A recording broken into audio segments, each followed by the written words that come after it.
Hey, how's it going everyone? CFAR here, and today I want to go over my single player settings for Ark Survival Ascended. Now I know a couple weeks ago I went ahead and did a settings video for you guys, but since then I've made a couple of tweaks and changes here and there, and I think at this point it's just best to go ahead and do a brand new video. These are the settings that I'm going to be using in my upcoming series starting tomorrow, and if you're looking for a pretty balanced experience where you're not leveling too quickly, but it's also not too grindy of an experience, and you're looking for something new and fresh, I would suggest trying these settings out, because I think they're pretty good, but at the same time, you guys can let me know in the comments what you think. So checking out the game rules, I actually haven't changed anything in the player tab. Everything here is set to 1.0 default. So moving over to the creature tab, the only thing that I've actually changed here is the harvesting damage. So at default, this is set to 3.2. And personally, I don't know why, it's just kind of a me thing. I don't like seeing 3.2, I would rather see a solid number. So I dropped it from 3.2 down to 3, but again, all comes down to personal preference there. And at the end of the day, it's really not going to make too much of a difference. So moving over to the structure tab, the only thing I've went ahead and changed here is damage repair cooldown. And if you guys don't know, this is the amount of time before structures can be repaired after taking damage from a dino or taking damage from another player. And traditionally, this is set to 180, which is essentially you have to wait 3 minutes in order to repair that structure. Now, for a PvP aspect, for a server aspect, I can understand why the time has to be so long, but for my experience being on single player and just playing against dinos, essentially, I've went ahead and made my life easier by dropping this down to 30 seconds. The next setting that I'm not 100% sure if we're going to be changing or not, but for right now it is set to default, but I do kind of want to mention this one, is Disable Structure Placement Collision, and this allows players to place structures that clip into the terrain. I'm going to be honest, I don't know if this needs to be turned on or off in order for this to work. So for right now, I'm going to keep it as default, but basically, this will basically allow us to put structures, like including foundations and stuff, underneath the map, essentially, is what we're looking at here. So for right now, Disable Structure Placement Collision will be turned on. So now moving over to the World tab, this is where things are going to get interesting, because the first thing we're going to talk about is XP multiplier. Now, personally, in my opinion, I love the early game experience. I know there's a lot of people out there that do, and I feel like if you have this set at 1.0 XP multiplier right at the beginning of the game, you're going to lose that. I feel like even without Explorer notes, within the first hour, if you're playing the game properly, and I'll kind of put that in quotes there, if you're trying to get a decent amount of XP, I mean, heck, you can get up to level 25, level 30 within the first hour if you're doing it right, and that's even without touching an Explorer note. So, in my opinion, that kind of ruins the game. It makes it a little bit too quick. I personally love the early game experience, and I like to dial it back a bit, where I want to relish and enjoy the early game experience that everything's out to kill you, and you're extremely vulnerable. So what I've went ahead and did, and I think this is pretty balanced too, where it's not too grindy, but at the same time, it'll start to gradually build up, obviously, is I do an XP scale, and I do it based on leveling. So from levels 1 to level 25, I'm going to be at 0.25. Levels 25 to level 50, I'm going to be at 0.5 XP. From level 50 to level 75, I'm going to be at 0.75 XP. And then finally, level 75 and up, I'm going to be at 1.0 XP. Now, of course, after Ascension and taking on other maps and defeating those maps, you start to get really high in character level. You start getting past 115, then 130, and all that. Eventually, we'll have to adjust past 1.0. I just don't want to talk about that right now because that is a long ways away. Moving on to taming speed, of course, this is a pretty controversial one. In my opinion, again, I'm on single player. I don't want to be hanging around too much or anything, waiting for these tames. I've went with 5 in the past. It works out well for me. I personally like it. I'm going to stick with 5 entirely. So let's talk about the Harvest Yield multiplier, because all you eagle-eyed viewers in the last clip would see this is actually set to 2.0, and I'm going to be honest, I've been sitting here for about 5 minutes kind of tumbling with, are we going to set it at 1, or are we going to set it at 2, because traditionally I do set this at 1.0, and the reason for it is, we're going to use the primitive stone hatchet for the example here. So when you make your first hatchet, you go ahead and chop down a tree, and you get, I don't know, 17 wood, let's just say, right? So you got to chop down like 3 or 4 trees just to make one foundation, and eventually you build up your character and you eventually make a primitive metal hatchet. At that point, instead of 17 yield per tree, you now get 27, 30 per tree, right? And you're chopping away, now it's less trees in order to make a foundation, but eventually you go ahead and do some looting and you get yourself a, I don't know, a Mastercraft hatchet. So now instead of 30 yield, you're now getting 45, 50 per tree, right? And it's this slow progression of building up that as you're leveling and you're building up your character, you're getting better and better and better in that stat, right? And then eventually you go out and get yourself a Castroides, or you go out and get yourself a Mammoth, who are really, both dinos are very good to get wood, and now you've increased all the way up to 80 or 90 per yield, and you keep putting melee into those guys, which is just going to keep building up that yield. So that's why traditionally I have kept it at 1.0, because it's a fulfilling experience when you're able to get to that next level or tier, right? That being said, yield at the beginning of the game is rough. I mean, 17 is probably an overshot of it. You probably get more like 12. So it's a lot of grinding in the beginning, but if you don't mind that, then stick to 1.0. If you do mind that, maybe jump up to 2. And at this point, I was kind of thinking about it. I'm like, well, what if I put it at 1.5? Because if I chop a tree with 1.5, this is how I think it's going to work. If I chop a tree, at one point, I'm going to get 1.0 yield, right? So I'm only going to get 17. But then the next chop, I'm going to get 2 yield. So I'm going to get maybe a little bit more, you know what I mean? Not 17. I might get 19 or 20, you know what I mean? And it's going to be this kind of balance back and forth. So I think we're going to go with 1.5, and we're going to see how the hell that goes, honestly. So allow speed leveling and flyer speed leveling, these are both turned off, and this is default. I'm going to keep that as default. I want to play this game the way they intended, they being Arc, Wildcard, the whole 9. We're not going to go ahead and turn these on as much as I would love to, because this helps a lot. We're not going to do that. Maximum difficulty is set to on. This forces the max creature level to 150 regardless of the map. Obviously, PC, this ends up working out for you guys. All you have to do is turn this on and put this at 1.0 if you're on single player, and it works. Unfortunately, as of right now, at least once we jump into the game, we can confirm this. This doesn't work for console players. There's a little workaround. I'll talk about that in the first episode, most likely. But maybe they've went ahead and fixed this. We'll have to see. But if you are looking for 150 dinos, at least right now in the beginning, make sure maximum difficulty is turned on. Make sure your difficulty level is set to 1.0. So just want to talk about PvE mode for a quick second, because obviously in this series, we're going to go ahead and switch between PvP and PvE a lot of times, especially once we get past level 50, because that is when we have access to cryopods. Right now, we are currently on PvP, which the differences with PvP and PvE are, when you're playing PvP, you can build anywhere. There are no restrictions where you can build, right? On PvE, though, specifically, you cannot build near supply drops. It will not allow you to build in kind of a little bit of a force field around them, just because that would be a little too overpowered in Arc's opinion. But again, we're single player, it's not that big of a deal. The other change is obviously with cryopods. So when you're using a cryopod, if you are currently on PvP and you throw out a dino, there will be 300 seconds of cryo sickness. And at that point, if you throw out another creature, the other creature will actually be cryosick, and it'll pretty much pass out, it'll be unconscious, and it takes heavy damage if attacked by a wild dino. So make sure, if you are using cryopods, in my opinion, switch over to PvE. Don't deal with the cryo sickness and all that stuff. But for right now, for the beginning of the series, we're going to be set at PvP.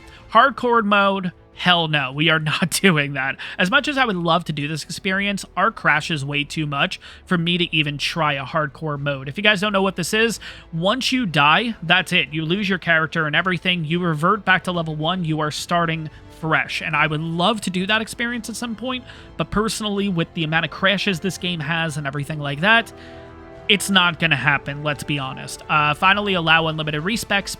Always have this turned on. This allows you to use a Mind Wipe tonic whenever you want. Traditionally, if this is turned off, you have to wait until you've leveled in order to use another Mind Wipe tonic. Now, in the future, we're going to be using this to make better blueprints and all that stuff, and I want to be able to make sure that I put all of my stats into crafting skill in order to get the best possible weapon, tool, saddle, what have you that we can, but then I want to be able to revert my stats back. So make sure allow unlimited respecs is turned on so you can use them constantly. Finally, moving over to rules, there's not really too much to go over here. Let's see. The only one that's typically turned on as default is notify player joined. I'm on single player, not that big of a deal. I've went ahead and turned that off. I don't believe there's anything else here that I have turned on. Oh, this has to be turned off. Enable PvP Gamma. Personally, I'm not a fan of Gamma. I like using the torches. I like using the environment and everything. that's just my opinion, especially when it comes to the caves and stuff like that. We're just going to be using the environment, period. We're not going to be using gamma to light anything up or anything like that. Let's see what else. Disable loot crates. Okay, so this is the last one that I've went ahead and turned off. Use single player settings. If you turn this on, it changes every single stat that I've kind of talked about to begin with, and it's also going to change a couple of stats that we'll talk about here in a little bit, like the breeding stats and all that. So if you are looking to do a single player experience, single player setting experience, it's a quicker experience. It basically bumps up XP. It bumps up the breeding times and stuff like that, just so it's not as a grindy experience for you. But in my opinion, it makes the game, quote unquote, a little bit easier. So I'm going to go ahead and keep this off for the series. But moving on to the advanced tab, PvE here, I don't think I've went ahead and changed too much. I think prevent tribe alliance. Oh no, it's this one. Allow tribe war and tribe war cancel, I believe, are normally turned on. I've went ahead and turned them off because, again, we're by ourselves. There's no need for that. Cave building I have turned on because there is a chance at some point I might want to build in a cave. So I don't want to restrict myself at that point, especially being on single player. The other thing, make sure that you do have turned on is flyer carry, because basically if you're using an Argent or a Quetzal, if this is turned off, you will not be able to pick up another dino. And this is going to be pretty key a little bit later in the series, if I'm going to be honest. Last stat I do want to go over is the non-permanent diseases. This is currently turned on, but no diseases is turned off. I do want diseases, I just don't want to have permanent diseases. Now, if you currently have this turned off, what'll end up happening is if you end up dying from rabies or something like that, you will spawn back in with rabies, which is entirely stupid in my opinion, but I have this set as non-permanent diseases turned on, so essentially when my character dies, I do not have rabies again and go through that endless cycle, basically, because I could see how annoying that can honestly get. Moving on to PvP, I think the only thing I've went ahead and changed here is this. This is the Override Structure Platform Prevention. This enables turrets and spikes to be built and operated on platform saddles. Again, I want to have that experience. I want to be able to try new things. I've turned this on. One thing I did notice that I actually haven't changed yet is the zone structure damage. So this is the amount of damage that your structure is going to take when built inside of a cave. Now, again, for PvP and all that, it makes sense. For being on a server, this makes sense because if somebody does build in a cave, they should be able to take more damage because that is a little overpowered.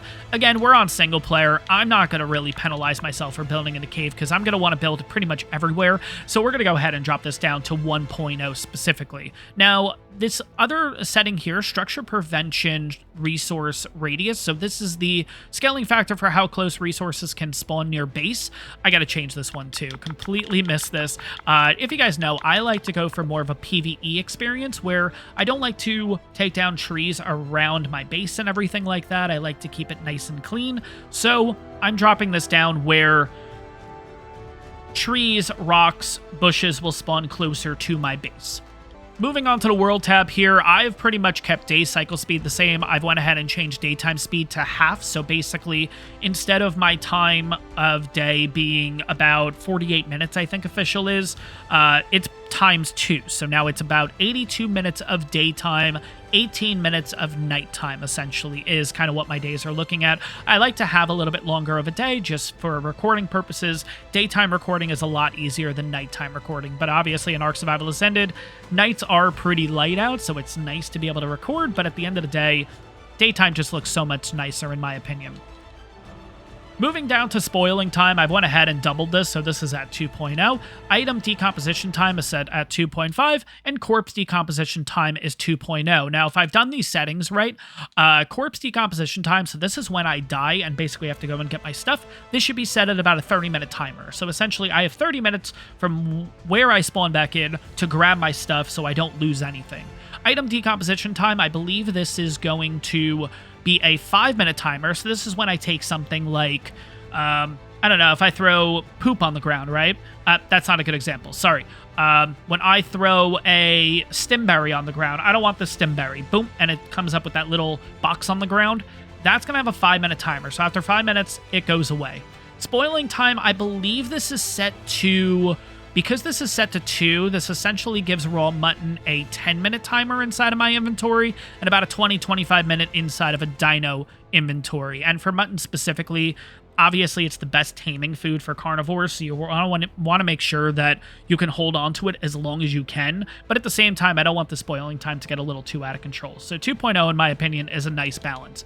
Again, going with that PvE aspect, no resource radius around players and structures is set to 0.5. Again, to allow trees, rocks, bushes to be able to spawn closer to myself and also closer to my base.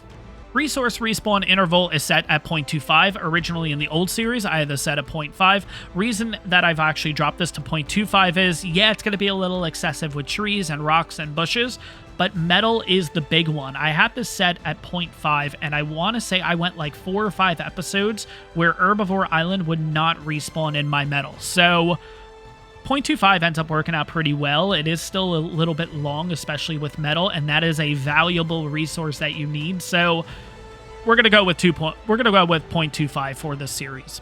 Now, next thing we're going to go over is, of course, mating settings, and I know a lot of people are really interested in this. They're looking for the perfect combo, and I'm going to tell you guys straight up, not my settings. These are not my settings, but they work out very well. These are actually Flinger Foo's settings, and you guys can watch his series and everything. They're great series. He does an absolutely awesome job with his soloing the Ark series, but yeah, these are his mating settings, and I've worked with his stuff in the past, and it's worked out very well for me, so I'm not going to take the time to go through and try to figure out what's the best egg hatch speed and the mature speed and the cuddle interval and the all that stuff. So go with these settings if you want a really good experience. It's worked for me. It's obviously worked for him.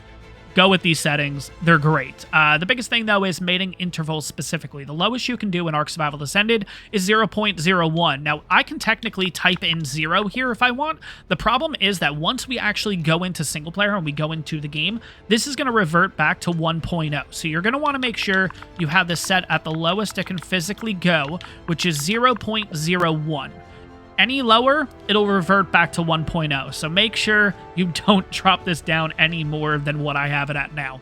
So yeah, going over the breeding settings here, egg hatch speed set at 30, baby mature speed is set to 42, and baby cuddle interval is set to 0.03. Like I said, not my settings, but it has worked out well for him. It's worked out well for me in the past.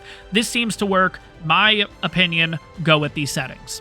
Now, this should be relatively quick overall. The wild dino stats, I haven't touched. These are all set to 1.0 default. Tame dino, same thing, all set to 1.0 default. Player here is set to 1.0 default. XP multiplier is set to 1.0 default. And finally, we're down at the last column, which is miscellaneous. Now, here I made a couple of changes. So here specifically, I have allowed raid dino feeding on. So this is when we tame a titanosaur, we are able to keep it alive. Now, traditionally with a titanosaur, I believe it only has a 30-minute timer because essentially it starves to death. And yeah, that's what it says. Titanosaur normally starves to death. But basically, by allowing us to feed the dino, we're allowed to keep it alive forever. And again, on single player, I'm not going up against other people. If I tame a Titanosaur, I don't want to just have it for 30 minutes. Let's put it that way. So Raid Dino Food Drain is set to 1.0, set to default. The only other changes I made, of course, is to supply crate loot quality and fishing loot quality. So I went ahead and increased this from 1.0 up to 2.5. Again, this was a lot of experimenting in the last series where I know a lot of people were saying they were getting overpowered stuff. At 1.0, I really wasn't getting anything too crazy. I was getting some good stuff, but I wasn't getting some amazing stuff. And honestly, at 2.5, you get a nice balance between some pretty good stuff, but then you also get some normal primitive stuff. So in my opinion, if you're playing on single player, 2.5 ends up being a pretty balanced experience. Finally, the last setting I've set is platform structure limit. I've actually increased this from 1.0 up to 5. This allows us to put more structures if we go ahead and make a boat at some point. If we end up making a bigger raft and we end up putting structures on it, maybe we make like a raft base. This just allows me to put more structures onto that platform specifically.